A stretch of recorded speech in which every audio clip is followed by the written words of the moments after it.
Hey guys, my name is Sammy Omar, and I just wanted to take you guys through a quick tour of my Summer of Service Bonner experience. This summer of service, my time was spent split between two different sites, St. Luke's and another online opportunity. My first site, St. Luke's, is a free medical clinic. At this site, we believe that people deserve the right to health care. We believe that someone shouldn't put aside any medical concerns due to not being able to afford treatment. As medical costs continue to absolutely soar in this country, many people are left without access to even basic health care. Such individuals who have exhausted all other options and have nowhere else to turn to come to St. Luke's. This is where medical needs are met for those who are not eligible for Medicare or Medicaid, can't afford private insurance, and are not provided with healthcare insurance on the job. We help give these individuals the proper care that they need. If any of y'all know me, you would know that an issue that I'm very passionate about is how out of the 23 developed nations in the world, the United States is the only one yet to have universal healthcare coverage for its people. Since the government has been able to provide people with that, St. Luke's helps by giving people the medical treatment they deserve. At St. Luke's, since I'm obviously not a medical professional, I spent the majority of my time doing behind-the-scene work, which consisted of a lot of filing, dealing with prescriptions, working with billing, organizing, filing charts, making sure charts were ready and prepped for upcoming appointments, and many of that kind of stuff. The value of our work at St. Luke's is this. Statistics show that 16% of adults in Spartanburg are uninsured, and St. Luke's has been around to mitigate that by providing their services to 1,700 individuals in 2019 alone, and their numbers keep growing. Although I'm not a doctor or nurse and can't get directly involved in that kind of work, I believe that I help the machine keep running through my behind-the-scene efforts. And the many hours that I've spent there this summer have been spent very wisely. My learning objectives moving forward from here is just remembering that I must be as compassionate a human being as possible and try to put myself in other people's shoes.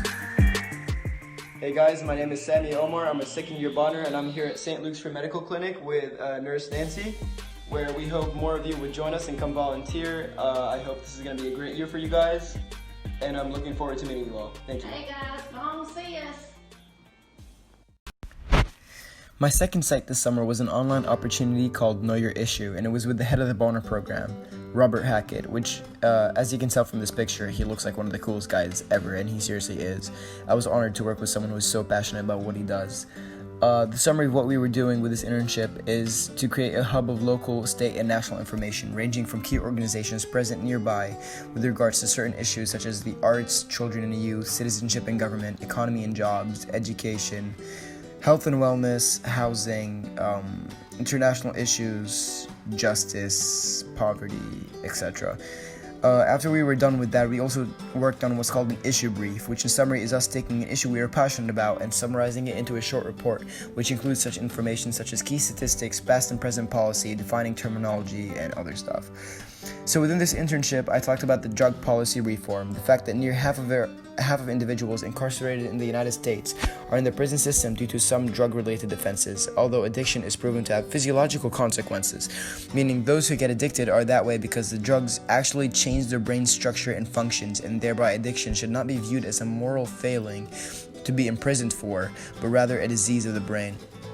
That's why in my issue brief, I wrote about the need for more funding towards addiction recovery within the mental health arena, and about how government spending could go towards drug courts, which is, if you don't know, it's a facet of government that specializes in rehabilitation of individuals, rather than simply throwing them in prisons. I felt like I wanted to write about this issue for multiple reasons. Number one, prisons don't help fight addiction because they don't get to the root of the problem, which is the psychological disorder. Two, this goes hand in hand with the mass incarceration issue in the United States. Three, it helps address the disproportionate ratio in which people of color are imprisoned for minor crimes such as drug-related offenses at higher rates than white counterparts. Four, it saves a lot of money in the long run since the US spends seriously an obscene amount of money on our prison system. I believe I had a large impact in the success of our project, and I only hope that the website starts to reach many individuals so that they could make use of all the information that I and the other volunteers spent hours putting together. My learning objectives for the site is to persevere, because sometimes it got a little frustrating with all the research and trying to find unbiased information sources and all that, but we can get through things if we focus at the task in hand.